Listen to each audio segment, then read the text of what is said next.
સાબરકાંઠા અરવલ્લી બંનેમાં જે કંઈ શિક્ષક મિત્રોએ વ્યક્તિ નિર્માણ, પરિવાર નિર્માણ, સમાજ નિર્માણ, રાષ્ટ્ર નિર્માણનું જે કામ કરવાનું હતું એ છોડીને લોકો સાથે જે છેતરપિંડી કરી અને લોકોને જે મૂર્ખ બનાવીને જે વિઝેડમાં આ ફાઉન્ડેશન જે બનાવી એમાં પૈસા રોકવા માટે જેને લાલચ આપ્યું હોય,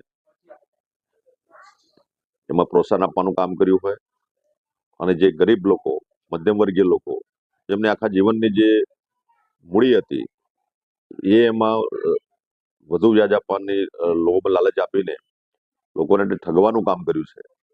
ને એમાં અમારા શિક્ષક મિત્રો જોડાયેલા છે. એમાં 4-5ની અમે વેરીફાઈ કર્યું છે, પણ બીજા કેટલાક હશે એ હકીકતલક્ષી રિપોર્ટ માંગતું નથી. આવનારા સમયમાં કાયદેસરની કાર્યવાહી કરીને એમને જે કંઈ નિયમો અનુસાર ઘર ભેગા કરવા ઘર ભેગા કરીશું.